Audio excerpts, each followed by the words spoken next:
तो last episode में हम लोगों ने देखा था कि शुयान ने एक और पपेट मॉन्स्टर को पकड़ लिया था जो कि वहां मौजूद लोगों की एनर्जी को एब्जॉर्ब कर रहा था। और उसके बाद हम देखते हैं कि जितने भी पपेट मॉन्स्टर्स होते हैं वो सारे के सारे एक साथ किसी एक डायरेक्शन की तरफ जाने लगते हैं और फिर शुयान उनका पता लगाते हुए सीधा उसी जगह आ पहुंचता है जहाँ पे वो पपेट मास्टर मौजूद होता है। वो उन लोगों को देखकर बहुत ही ज्यादा डर जाता है और शुयान उससे कहता है कि अच्छा तो तुम हो वो होली किंग। जिसके बाद वो होली किंग उन लोगों से कहता है कि क्या तुम ही लोग हो जिसने मेरे पपेट्स को डिस्ट्रॉय किया है। तो इतने में याया उसका मजाक उड़ाते हुए कहता है कि तुम्हारे वो पपेट्स वो हमारे किसी काम के नहीं थे। हमें लगा था कि तुम उन पपेट्स के मास्टर हो, तुम्हें कुछ दम होगा, पर तुम्हें देखकर ऐसा लग रहा है कि जैसे हम लोग बिला वजह में ही यहाँ पे अपना टाइम जाया करने के लिए आए हैं। ये सुनकर वो मास्टर कहता है कि तुम लोगों ने मेरी सारी मेहनत पर पानी फेर दिया। मैंने न जाने कितने हजार साल तक वेट किया था। इतने हजार सालों तक एनर्जी इकट्ठी करने के बाद तुम लोगों ने मेरे वो पपेट्स ही डिस्ट्रॉय कर दिए। तुम लोगों के लिए तो ये छोटी सी बात होगी, मगर मेरे लिए ये बहुत बड़ी बात है। मैंने हजारों साल तक इसका वेट किया था। इतने में अचानक कॉमेट कहता है कि मुझे फील हो रहा है कि कोई इसी तरफ आ रहा है। इतने में वो लोग ऊपर की तरफ देखते हैं तो वहाँ पर दो पपेट्स आ चुके होते हैं। उन पपेट्स को देखकर वहाँ मौजूद जो लोग होते हैं वो बहुत ज्यादा डर रहे होते हैं क्योंकि उनके लिए वो चीज बिल्कुल नई थी। वो लोग उन्हें मॉन्स्टर समझ रहे थे और उन क्लोन्स के आते ही वो पपेट मास्टर भी एकदम से अपना रवैया चेंज कर देता है और उन लोगों से कहता है कि तुम मामूली से बच्चे, तुम्हें क्या लगता है कि तुम लोग होली किंग की पावर को समझ पाओगे। ये कहते ही वो फौरन से अपने क्लोन्स के पास आ जाता है और उन लोगों से कहता है कि तुम लोग सच में बहुत ही ज्यादा लकी हो क्योंकि आज तुम लोग अपनी आंखों से मुझे एक गॉड बनते हुए देखोगे। मैं तुम्हें दिखाऊंगा कि मेरी ट्रू पावर क्या है और मेरी ट्रू पावर देखने के बाद मुझे लगता है कि तुम लोग यहाँ पर बिल्कुल भी नहीं रुकना चाहोगे। ये कहते ही वो फौरन से अपने क्लोन्स की पावर्स को एब्जॉर्ब करना शुरू कर देता है और देखते ही देखते वो क्लोन्स पूरे के पूरे उसकी बॉडी के अंदर चले जाते हैं और वो मास्टर एकदम से अपनी बॉडी से एक जबरदस्त एनर्जी को रिलीज करता है। जिसके बाद वो उन लोगों से कहता है कि हाँ तो अब बताओ, अब तुम्हें कैसा फील हो रहा है? क्या तुम लोगों ने मेरी होली किंग की पावर को देख लिया? इतनी पावर तो तुम सब लोगों को इकट्ठे मारने के लिए काफी है। वो उन लोगों की तरफ हाथ आगे बढ़ाते हुए कहता है कि चलो मेरे आगे घुटने टेको। ये कहते ही वो उन पर अपनी एनर्जी से एक प्रेशर डालने की कोशिश करता है जिस पर शुयान फौरन से अपने आगे एक बैरियर बना देता है जिसकी वजह से उन लोगों पर उस अटैक का कोई भी असर नहीं होता। और दूसरी तरफ फिर शुयान अपनी आइस पावर का इस्तेमाल करते हुए मास्टर पर एक जबरदस्त ग्रेविटी प्रेशर का अटैक कर देता है जिसकी वजह से वो मास्टर खुद को होल्ड नहीं कर पाता और जोर से आके नीचे गिरता है। शुयान की पावर ने उसके बिल्कुल होश ही उड़ा दिए थे। वो खुद भी हैरान था कि आखिर ये किस तरह की पावर है। कोई भी पावर इतनी ज्यादा स्ट्रॉन्ग कैसे हो सकती है? मुझे तो ये एक गॉड लेवल की पावर लग रही है। तो उसका ये हाल देखकर चूचू कहती है कि अरे क्या कुछ मजा ही नहीं आया। ये खेल तो इतना जल्दी खत्म हो गया। मुझे लगा कि शायद ये बंदा हमें कुछ देर तक एंटरटेन करेगा। कम से कम हमारा खाना खत्म होने तक तो थोड़ा सा रुक जाते। मुझे लगता है कि शायद तुम थोड़ी देर तक सरवाइव कर लोगे। प्लीज हमारा खाना खत्म होने तक थोड़ा सा हमें एंटरटेन कर लो। दूसरी तरफ सानियान शुयान के पास आकर कहती है कि मास्टर ये लिंगुआ ये बहुत ही ज्यादा मीठा है, आप इसे ट्राई करके देखिए। वो सब लोग उस मास्टर को इस तरह ट्रीट कर रहे थे कि जैसे वो उन सब के सामने बिल्कुल बच्चा हो। अपनी इतनी ज्यादा इंसल्ट को देखकर वो मास्टर बहुत ज्यादा गुस्से में आ जाता है और कहता है ये पावर काफी नहीं है, मुझे अपने आप को और भी ज्यादा स्ट्रॉन्ग बनाना है। ये कहते हुए वो जोश में आ जाता है और शुयान की ग्रेविटी प्रेशर के बावजूद भी वो खड़े होने की कोशिश करता है और उन लोगों से कहता है कि तुम लोग थोड़ी देर रुक जाओ, मेरे बाकी के क्लोन्स को आने दो, वो एक मर्तबा आ जाएं, उसके बाद मैं तुम्हें दिखाऊंगा कि मैं क्या कर सकता हूँ। ये कहते ही वो फिर से अपनी बॉडी से एक जबरदस्त ऑरा रिलीज करता है और अपने क्लोन्स को और भी ज्यादा तेजी के साथ अपने पास बुलाने की कोशिश करता है। वो एनर्जी इतनी ज्यादा होती है कि वहाँ मौजूद जितने भी डिसाइपल्स होते हैं वो सब के सब डर जाते हैं। और उसके को इतना ज्यादा जोश में देखकर याया कहता है कि इस बंदे का एटीट्यूड सच में बहुत ही कमाल का है। इसे लगता है कि ये इसका सबसे खतरनाक अटैक होगा। और दूसरी तरफ वो पपेट मास्टर जो कि खुद को होली किंग कहता है वो ग्रेविटी प्रेशर के बावजूद भी अपने पैरों पे खड़ा हो जाता है। तो शुयान उसे यूं खड़े होते देखकर फौरन से अपने ग्रेविटी प्रेशर को उसके ऊपर से हटा देता है जिस पर उस मास्टर को एक जोरदार झटका लगता है और ये देखकर याया उस पे हंसना शुरू कर देता है और कहता है कि ओल्ड मैन, तुम्हारा तो पोपट बन गया। मास्टर ने अपनी सारी की सारी पावर को तुम्हारे ऊपर से रिलीज कर दिया है। लगता है कि शायद तुम इस लायक भी नहीं हो कि मास्टर तुम पर ग्रेविटी प्रेशर अटैक करे। मास्टर चाहते हैं कि तुम काफी अच्छे से परफॉर्म करो ताकि कम से कम उन्हें तुमसे लड़ने में थोड़ा सा तो इंटरेस्ट आए। मैं चाहता हूं कि तुम अपनी पावर को बढ़ाओ। कम से कम हम यहाँ पे इतनी दूर से तुमसे लड़ने के लिए आए हैं, हमें यूं शर्मिंदा मत करो। ये सुनते ही वो ओल्ड मैन एकदम गुस्से में आकर अपनी बॉडी से और भी ज्यादा एनर्जी को रिलीज करता है और इस मर्तबा वो एनर्जी पहले के मुकाबले में डबल लग रही होती है, क्योंकि उसका गुस्सा उसके बिल्कुल पीक पे आ चुका था और उसके बाकी के 2 क्लोन्स भी उसके पास पहुंच गए थे। और जैसे ही वो क्लोन्स उसकी बॉडी के अंदर जाते हैं तो वो जाते साथ ही उसकी बॉडी में एब्जॉर्ब हो जाते हैं, जिसकी वजह से उस ओल्ड मैन की पावर अब पहले के मुकाबले में बहुत ही तेजी के साथ इंक्रीज हो जाती है और उसकी फिजिकल बॉडी वो भी बिल्कुल चेंज होते हुए साइज में बड़ी होने शुरू हो जाती है। मगर शुयान वो अभी भी अपनी जगह बिल्कुल रिलैक्स होकर बैठा हुआ होता है। ऐसा लग रहा था कि जैसे वो अभी भी उस पपेट मास्टर को घास नहीं डाल रहा।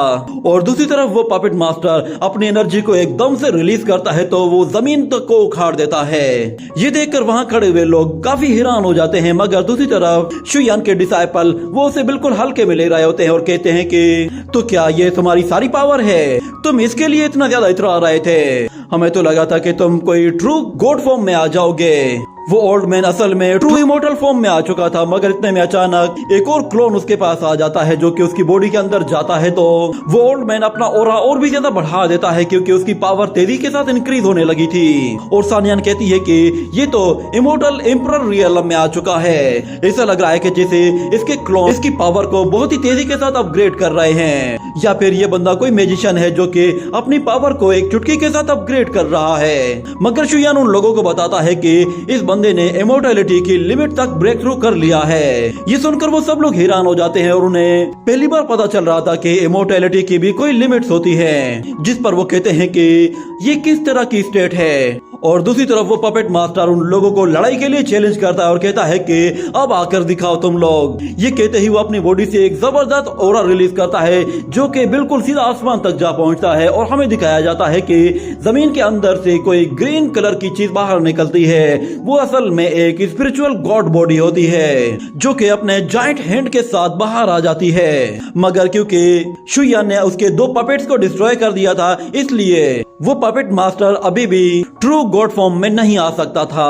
और ये बात उसे खुद भी मालूम नहीं थी। वो हंसते हुए उन लोगों से कहता है कि अब लड़कर दिखाओ मुझसे। मगर शुयान सिंपल कह देता है कि ये पावर काफी नहीं है। कितनी शर्म की बात है। ये सुनकर वो पपेट मास्टर बिल्कुल हैरान हो जाता है और कहता है कि क्या कहा तुमने? ये पावर तो मेरी लिमिट से भी आगे जा चुकी है और तुम कह रहे हो कि ये तो कुछ भी नहीं। और फिर हम लोग उस स्पिरिचुअल गॉड बॉडी को देखते हैं जो कि आसमान की तरफ ऊपर देखती है और फिर अचानक से वो बॉडी अपनी स्पिरिचुअल एनर्जी को रिलीज करती है, जिस पर वो ओल्ड मैन हैरान हो जाता है और कहता है कि ये क्या हो रहा है? आखिर तुम लोगों ने ऐसा क्या किया है? तुम लोग जो कुछ भी कर रहे हो इसे फौरन से बंद करो। असल में वो स्पिरिचुअल बॉडी होली किंग की बॉडी को पूरी तरह से एब्जॉर्ब कर रही होती है और वो एनर्जी पूरी तरह से चारों तरफ फैल जाती है। ये देखते ही शुयान अपने सामने एक बैरियर बना लेता है ताकि वो खुद को और अपने डिसाइपल्स को उससे बचा सके। और वो डिसाइपल भी कहते हैं कि लगता है कि हमारे मास्टर की पावर लिमिट से बहुत ज्यादा बढ़ चुकी है और वो उसे अब कंट्रोल नहीं कर पा रहे। मगर फिर दूसरी तरफ शुयान कहता है कि ये एक ऑर्डर है। शुयान की इस बात का पता नहीं क्या मतलब था, मगर आगे चलकर हमें इस पर बहुत ज्यादा इंफॉर्मेशन मिल जाएगी। और दूसरी तरफ वो पपेट वो चिल्लाते हुए शुयान से मदद मांगता है और कहता है कि प्लीज मुझे यहाँ से निकालो। ये पावर तो गॉड पावर है और ये मेरी लिमिट से बहुत ही ज्यादा है। अगर तुम्हें गॉड पावर चाहिए तो मैं ये तुम्हें दे दूंगा, पर मुझे यहाँ से निकाल लो। उस एनर्जी की वजह से बहुत ही ज्यादा तकलीफ होने लगती है और फिर अचानक से वो स्पिरिचुअल गॉड बॉडी शुयान पर अचानक से हमला करने की कोशिश करती है, जिस पर शुयान उसे देखते ही उसे डिस्ट्रॉय करने का डिसाइड कर लेता है। और देखते ही देखते वो अपने फिंगर से एक जबरदस्त एनर्जी अटैक करने के लिए उस पर एनर्जी जनरेट करते हुए इसे एकदम से रिलीज करता है। तो वो स्पिरिचुअल बॉडी एक ही झटके में पूरी तरह से डिस्ट्रॉय हो जाती है। शुयान का अटैक इतना ज्यादा पावरफुल था कि उस 10 स्पिरिचुअल बॉडीज होती तो भी शायद वो उस अटैक से नहीं बच पाती। उस बॉडी के डिस्ट्रॉय होते साथ ही वो ओल्ड मैन भी नीचे आकर गिरता है और उसकी जान में जान आती है। जिसके बाद शुयान उससे कहता है कि मुझे ये बताओ कि क्या तुमने गॉड्स को देखा है? ये सुनकर वो ओल्ड मैन हैरान हो जाता है और कहता है कि तुम्हें गोड्स के बारे में कैसे पता चला। तो इतने में याया उससे आकर कहता है कि तुमने सुना नहीं मास्टर ने क्या कहा है, तुमसे जो पूछा गया है बस उसका जवाब दो। तो वो ओल्ड मास्टर उन लोगों को बताता है कि ये बात उस वक्त की है जब हम पर गोड्स ने हमला किया था। मैं ज़ूग ज़ुओ उस वक्त वहाँ मौजूद था, मगर मैं इतना पावरफुल नहीं था कि मैं उनका मुकाबला कर पाता। इसलिए मैंने डिसाइड किया कि मैं अपने मास्टर्स के साथ मिलकर उस गॉड का मुकाबला करूंगा। मगर वो गॉड इतना ज्यादा ताकतवर था कि उसने सब कुछ बर्बाद कर दिया। हमारे पास कुछ भी ऑप्शन नहीं बचा था। मैंने अपनी लाइफ में पहली बार ऐसी पावर देखी थी। तब से लेकर अब तक मैं उसी तरह की ही पावर को बनाने की कोशिश कर रहा था। मैं चाहता था कि मैं भी सेम टू सेम वैसी पावर इकट्ठी करके एक गॉड में ट्रांसफॉर्म हो सकूं।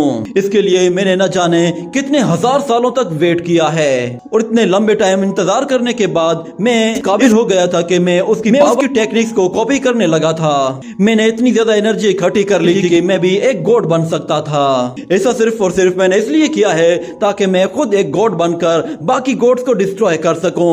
मैं उन लोगों से अपना बदला लेना चाहता हूं ताकि कोई भी गॉड कभी भी किसी पर भी यूं बिलावजह हमला ना करे।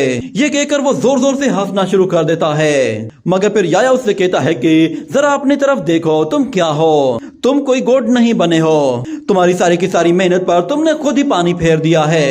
ऐसा लग रहा है कि जैसे तुमने अपनी लिमिट से कुछ ज्यादा ही सोच रखा था। वो सारी की सारी पावर तो दोबारा से वापस चली गई। ये सुनकर ओल्ड मैन गुस्से में आकर उससे कहता है, तुम जानते ही क्या हो कि गॉड पावर क्या होती है। मैं तो बस सिर्फ और सिर्फ सबसे ज्यादा ताकतवर बनना चाहता हूँ और उसके लिए मेरे पास सिर्फ और सिर्फ एक ही ऑप्शन था और वो है गॉड पावर। मैं इतना ज्यादा ताकतवर बनना चाहता था कि मैं गॉड्स को डिफीट कर सकूं। इसमें ऐसा बुरा क्या है? मैंने इतनी मेहनत करके एक ऐसी टेक्निक इजाद की जो कि फाइनली मुझे गॉड बना सकती थी। ये टेक्निक गॉड्स की टेक्निक से भी ज्यादा अच्छी है। ये सुनकर वो लोग उसको कहते हैं कि ये बंदा पागल हो गया है और फिर कॉमेट कहता है, लगता है इसका कोई भी इलाज नहीं हो सकता। वो सब लोग उसको ऐसे ट्रीट कर रहे होते हैं कि जैसे वो बंदा सच में पागल हो। और दूसरी तरफ चूचू कहती है कि तुमसे ज्यादा मुझे इस वाटरमेलन को खाने में इंटरेस्ट है। उन लोगों को जाता देखकर वो ओल्ड मैन कहता है कि प्लीज जाओ मत, मैं चाहता हूँ तुम लोग मुझे मेरी पावर्स तो वापस कर दो। अगर तुम लोग मुझे वो पावर्स वापस कर देते हो तो मैं तुमसे वादा करता हूँ तुम लोग मुझसे जो भी मांगोगे मैं वो तुम्हें दे दूंगा। आखिर दुनिया में कोई तो ऐसी चीज होगी जो कि तुम्हें चाहिए होगी। मुझसे बस एक मर्तबा कहकर देखो, मैं तुम्हें वो ला कर दे सकता हूँ, मगर एक मर्तबा मुझे वो पावर्स वापस कर दो। मगर वो लोग उसकी कोई बात सुनते ही नहीं और उसे इग्नोर करके वहाँ से जाने लगते हैं, जिस पर वो ओल्ड मैन भी बिल्कुल हक्का बक्का रह जाता है। जिसके बाद शुयान अचानक से रुक जाता है और उससे कहता है कि तुम्हारी चाय वो काफी अच्छी है।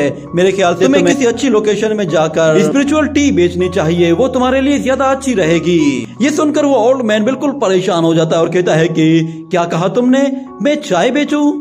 आखिर ये कैसे हो सकता है कि मैं एक ग्रेट मास्टर एक चाय का स्टॉल लगाऊं? मगर फिर अचानक से वो शुयान से कहता है कि मेरे पास एक और बात है जो कि मैं तुम्हें बताना चाहता हूँ। ये सुनते ही शुयान वहीं पे ही रुक जाता है और वो ओल्ड मैन उसे बताता है कि जब मैं गॉड बना था तो मैंने ऐसा फील किया था कि माउंटेन एंड सी रियलम में ऐसे बहुत सारे लोग हैं जिनके पास गॉड पावर्स है। ये सुनकर शुयान मुस्कुरा देता है और वहाँ से चला जाता है, जिस पर वो ओल्ड मैन बिल्कुल हैरान हो जाता है क्योंकि शुयान को ये सब कुछ पहले से ही पता था। और इसी के साथ ये एपिसोड यहीं पे ही एंड हो जाता है।